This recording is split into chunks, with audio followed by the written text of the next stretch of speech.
27 और 28 जुलाई 2023 को रूस अफ्रीका शिखर सम्मेलन आयोजित किया गया था। यह आयोजन रखा गया था रूस के सेंट पीटर्सबर्ग में, जिसमें 49 अफ्रीकन देशों ने हिस्सा लिया, लेकिन केवल 17 देशों के हेड ऑफ द स्टेट यहां पहुंचे थे।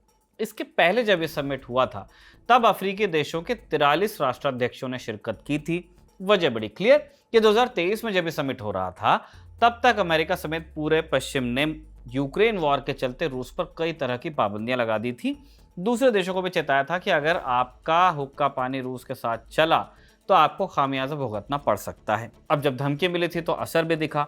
ज्यादातर देशों ने दूसरे मंत्रियों और अधिकारियों को रूस भेज दिया था। जैसे हमने बताया, 17 राष्ट्राध्यक्ष शामिल हुए थे इनमें, और इन 17 लोगों में 35 साल का एक नौजवान भी शामिल था जिसका नाम था इब्राहिम ट्राओरे, बुर्किना फासो का नया हुक्मरान जो 1 साल पहले ही सैन्य तख्ता पलटकर सत्ता में आया था। इस समिट में सभी नेताओं को बोलने का मौका मिला। ट्राओरे की बारी आई। उन्होंने डायस पर खड़े होकर अफ्रीकन देशों के नेताओं की आंख में आंख डालकर कहा कि आप कठपुतलियों की तरह व्यवहार करना बंद करें। साम्राज्यवादियों के इशारे पर नाचना आपकी आदत में शुमार हो गया है। अपनी इस तकरीर में ट्राओरे ने पश्चिमी मुल्कों पर खूब निशाना साधा।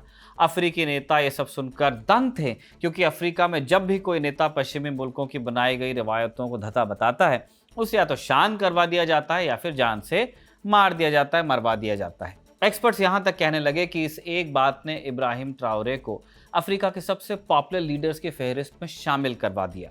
उन्होंने सत्ता में आने के बाद फ्रांस की अपने मुल्क से छुट्टी की, देश की सोने की खदानों को नेशनलाइज किया, एग्रीकल्चर टैक्स कम किया और गरीबों के लिए नई नीतियां बनाई। और उनके कामों की वजह से उनकी तुलना बुर्किना फासो के थॉमस संकारा से की जाने लगी। वो खुद को भी थॉमस संकारा के रास्ते पर चलने वाला बताते हैं। पश्चिमी देशों का मीडिया उन्हें अफ्रीका का चे गुवेरा कहने लगा है। पर आज हम इब्राहिम ट्राओरे की चर्चा क्यों कर रहे हैं? 2 साल पहले का बयान था ये तो। क्योंकि वो अपने मुल्क के लिए सिर्फ कुछ लोक लुभावन फैसले ही लेकर नहीं आए हैं, वो अपने साथ कुछ बहुत क्रिएटिव आइडियाज लेकर आए हैं जो पूरी दुनिया के लिए बहुत काम के हो सकते हैं। कि बार बार चुनाव वगैरह में इतना पैसा बर्बाद करने से क्या मतलब, इसलिए आयोग को ही बंद कर दो। ट्राओरे ने देश में चुनाव का जिम्मा गृह मंत्रालय को दे दिया, मतलब सरकारी चुनाव करवाएगी और वही चुन भी ली जाएगी। सनद रहे, ट्राओरे ने पहले ही राष्ट्रपति बने रहने की लिमिट 2029 तक बढ़ा दी है, यानी 2029 तक वैसे भी बुर्किना फासो में चुनाव होना तो मुश्किल ही है। इसीलिए जहां एक तरफ ट्राओरे को अफ्रीका के महामानव की तरह पेश किया जाता है, तो दूसरी तरफ ऐसे फैसलों की वजह से उन पर लोकतंत्र का गला घोटने के इल्जाम भी लगते हैं। इसलिए आज के शो में आपको अफ्रीका के सबसे यंग लीडर और बुर्किना फासो के राष्ट्रपति, या कह लीजिए तानाशाह, इब्राहिम ट्राओरे की कहानी सुनाएंगे। नमस्कार, स्वीकार कीजिए निखिल का। आप खबरगांव का डेली इंटरनेशनल बुलेटिन राजदूत देख रहे हैं।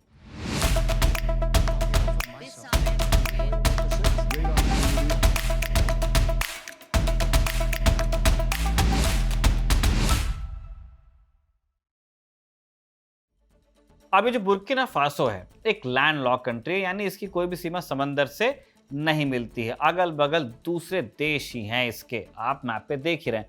उत्तर और पश्चिम में माली है, पूर्व में नाइजर है, दक्षिण पूर्व में बेनिन है, दक्षिण में टोगो है, घाना और आइवरी कोस्ट भी। 2 करोड़ 30 लाख की आबादी है, लगभग 64% आबादी मुस्लिम है, 26% से ज़्यादा ईसाई हैं, 10% में बाकी बचे धर्म आते हैं, कुछ नास्तिक लोग भी हैं। राजधानी इसकी ओगाडोगु है। जैसे 17वीं सदी में अंग्रेज भारत आए थे, वैसे ही 1896 में बुर्किना फासो का जो इलाका है वो फ्रांस के नियंत्रण में आया। फ्रांस भी वहां वही करने गया था जो अंग्रेज हमारे साथ करके गए, और ट्रम्प करना चाहते हैं, ट्रेड। लेकिन इस सब के साथ और भी चीजें होती हैं। तो फ्रांस ने यहाँ कॉलोनी बसाने के साथ साथ 2-4 काम और किए। नरसंहार किया, संसाधन लूटे और अपनी तिजोरी वो भरता गया, और इस इलाके को अपर वोल्टा का उसने नाम भी दे दिया। 1960 में अपर वोल्टा को आज़ादी मिली। मॉरिस योमोगो ये पहले राष्ट्रपति बने। उन्होंने देश में तानाशाही चलाने की कोशिश की। मॉरिस ने एक दलीय व्यवस्था भी लागू की, सिंगल पार्टी स्टेट जैसा चाइना में चलता है। विपक्ष की गुंजाइश खत्म कर दी, भ्रष्टाचार चरम पर चला गया। इसके अलावा उन्होंने हड़ताल और धरने पर भी पाबंदी लगा दी थी कि अब क्या है प्रोटेस्ट वोटेस्ट। 1965 आते आते आर्थिक मोर्चे पर सरकार पस्त होने लगी। 30 दिसंबर 1965 को पूरे अपर वोल्टा में हड़ताल का ऐलान कर दिया गया। जनवरी 1966 में यहाँ की सरकार ने आपातकाल लगा दिया। फिर भी प्रोटेस्ट चलता रहा। प्रोटेस्ट इतने बढ़ गए कि मॉरिस योमोगो ने सेना को गोली चलाने का हुक्म दिया प्रोटेस्टर्स पर। सेना ने कहा कि आप रिटर्न में ऑर्डर्स दीजिए। सेना जनता पर गोली चलाने के पक्ष में नहीं थी, यानी सेना ने भी एक तरह से मॉरिस योमोगा का साथ छोड़ ही दिया था। इसीलिए इन प्रदर्शनों के चलते उन्हें राष्ट्रपति पद से इस्तीफा देना पड़ा। उसके बाद बुर्किना फासो के chief of general staff Abu Bakar Lamizana राष्ट्रपति बने। 14 साल तक राष्ट्रपति रहे वो। इसके बाद अपर वोल्टा में 2 राष्ट्रपति और हुए। 1980 में साए जेर्बो राष्ट्रपति बने और 1982 में जॉन बैप्टिस्ट ओड्रोगो अपर वोल्टा के चौथे राष्ट्रपति हुए। ओड्रोगो को सत्ता दिलाने में थॉमस संकारा की अहम भूमिका थी। ये नाम आपको याद रखना है। वैचारिक रूप से संकारा एक कम्युनिस्ट थे। इन्होंने सेना के अंदर एक सीक्रेट टीम बनाई जिसका नाम था communist officers group.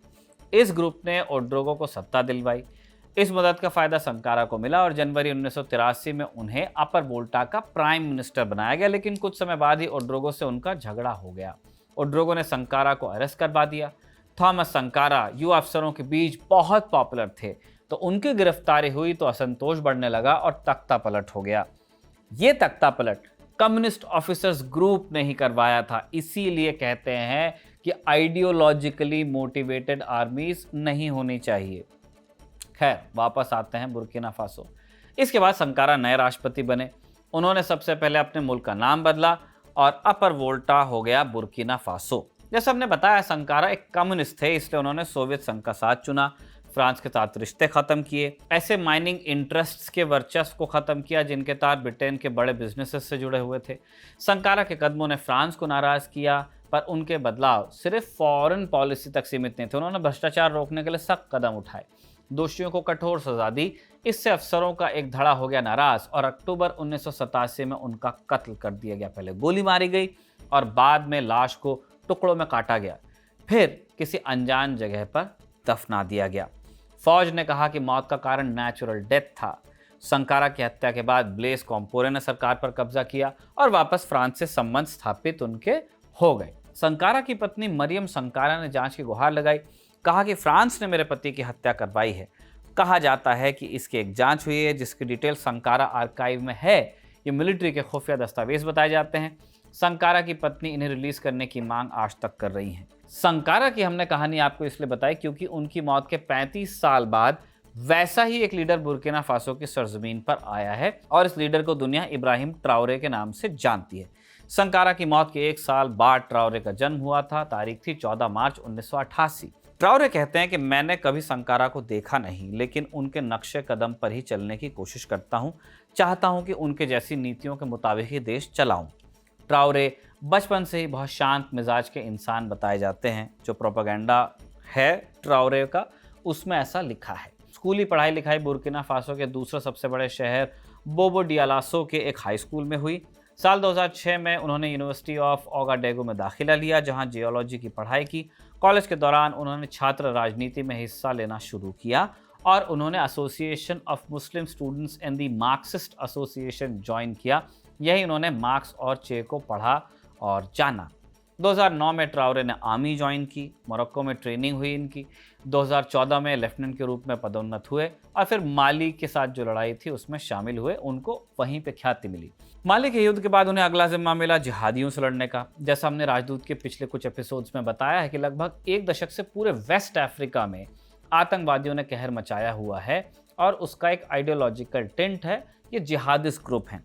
Burkina Faso भी इससे अछूता नहीं है, इसलिए माली से लौटने के बाद ट्राओरे को इन्हीं जिहादी टेरर ग्रुप्स के खिलाफ ऑपरेशन में लगाया गया। 2019 में ट्राओरे ने कई ऑपरेशंस को लीड भी किया और इसकी वजह से उन्हें साल 2020 में कैप्टन बना दिया गया आर्मी में। 2022 में उन्होंने अपने साथी कर्नल दामिबा के साथ मिलकर बुर्किना फासो का तख्ता पलट दिया। उस समय राष्ट्रपति मार्क क्रिश्चियन काबोरे की सरकार चल रही थी।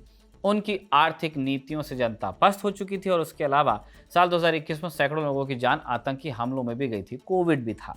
इस वजह से जनता में असंतोष था, इसलिए तख्ता पलट हुआ।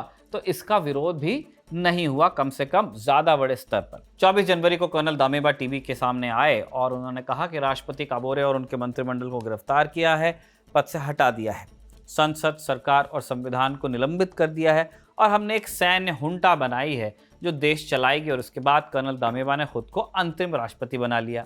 ट्राओरे काबोरे की सरपरस्ती में काम कर रहे थे और ट्राओरे उस समय कोबरा नाम की एक स्पेशल फोर्स के इंचार्ज होते थे जो युद्ध क्षेत्रों में सीधे जिहादियों से मुकाबला करती थी। दामिबा की सरकार कोबरा यूनिट को समय पर सैलरी और भत्ते नहीं दे पा रही थी और इससे सैनिकों का मनोबल टूट रहा था। साथ ही जिहादियों के खिलाफ जो कैंपेन था वो भी प्रभावित हो रहा था, लॉन्ग टर्म में देश के लिए बुरा साबित हो सकता था। इसके अलावा ट्राओरे और काबोरे के बीच मतभेद भी होने लगे। इन्हीं सब के चलते ट्राओरे ने एक बार फिर तख्ता पलट करने की योजना बनाई। कुछ यंग मिलिट्री ऑफिसर्स के साथ मिलकर ऐसा किया भी, और ये बात सितंबर 2022 की है। एक तख्ता पलट हुआ जनवरी में और एक हुआ सितंबर में। सितंबर वाले तख्ता पलट के बाद ट्राओरे ने खुद को परमानेंट राष्ट्रपति घोषित किया कि अंतरिम बनने में दिक्कत है, कोई दूसरा भी आ सकता है। शुरुआत में उन्होंने वादा तो किया था कि चुनाव करवाएंगे, लेकिन अब वो इस मूड में दिख नहीं रहे हैं।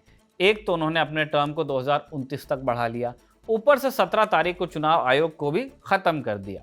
पूरी शक्तियां जो उसकी थी अपनी सरकार को दे दी, होम मिनिस्ट्री को। पर इन सब के बावजूद ट्राओरे न सिर्फ बुर्किना फासो बल्कि पूरी दुनिया में, स्पेशली अफ्रीका में पॉपुलर हो रहे हैं। क्यों? आपको 5 पॉइंट्स में हम समझाने की कोशिश करेंगे। पहला कारण तो है सोशल मीडिया। ये एक इन्फ्लुएंसर तानाशाह है। ट्राओरे ने टिकटॉक समेत पूरे सोशल मीडिया पर अपना जबरदस्त कैंपेन किया है। उन्हें अच्छी तरह से पता है कि एक क्रांतिकारी नेता की छवि को किस तरह भुनाना है।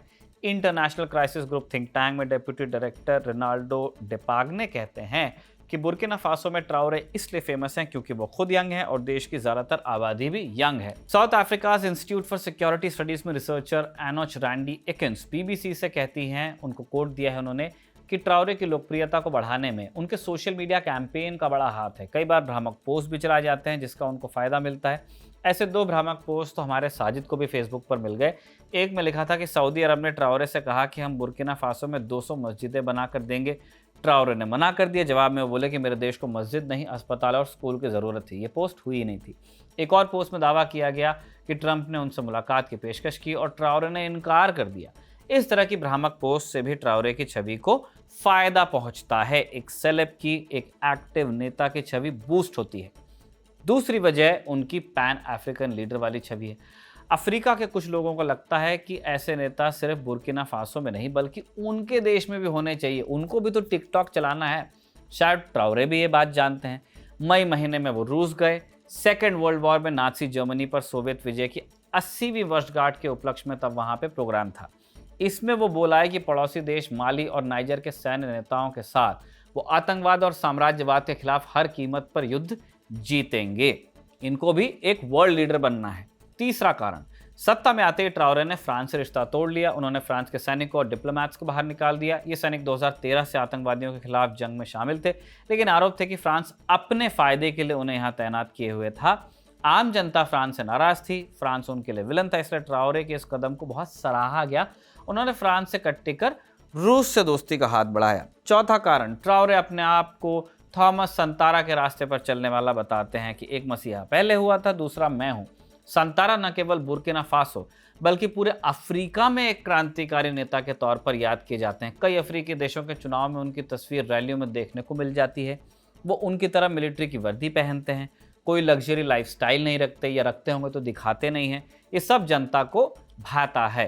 पांचवा बिंदु, बुर्किना फासो में सोने का बड़ा भंडार है। अफ्रीका में गोल्ड एक्सपोर्ट करने के मामले में चौथे नंबर पर बुर्किना फासो आता है। 2022 तक यहाँ की गोल्ड माइंस पर फ्रांस, ब्रिटेन और ऑस्ट्रेलियन कंपनीज का एकाधिकार था। उन्होंने सत्ता में आते ही गोल्ड माइंस को नेशनलाइज किया।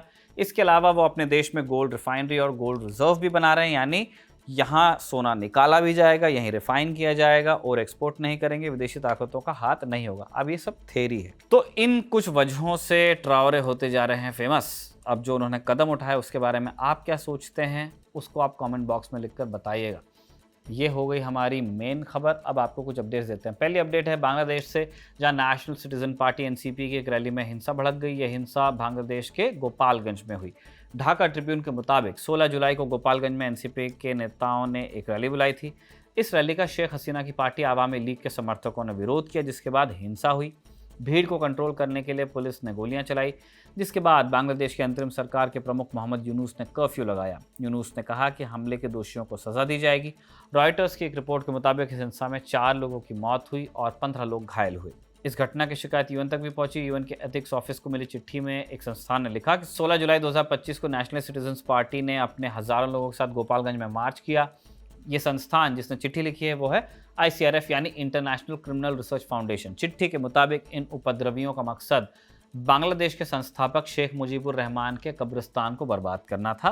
वहीं मोहम्मद यूनुस ने इस हिंसा के लिए सीधे तौर पर आवामी लीग को जिम्मेदार ठहरा दिया। एनसीपी बांग्लादेश में स्टूडेंट्स अगेंस्ट डिस्क्रिमिनेशन का एक हिस्सा है, जिसने पिछले साल बड़े पैमाने पर विरोध प्रदर्शन किए थे। इसी के चलते 5 अगस्त 2024 को शेख हसीना की 16 साल पुरानी आवामी लीग सरकार का पतन हुआ था। अगला अपडेट भारत से जुड़ा है। नेटो चीफ मार्क रूटा ने एक प्रेस कॉन्फ्रेंस में कहा था कि भारत, ब्राजील और चीन जैसे देशों को रूस को शांति समझौते के लिए समझाना चाहिए, नच करना चाहिए। ये देश रूस से गैस और तेल खरीदते हैं। अगर रूस शांति समझौता नहीं करता तो इन देशों पर 100% सैंक्शन लगाना चाहिए। मार्क रूटा खुद नहीं बोल रहे हैं, उनके डैडी ट्रंप ने ये बोला था, और डैडी वाली बात खुद मार्क रूटा ने अपनी जबान से कही थी।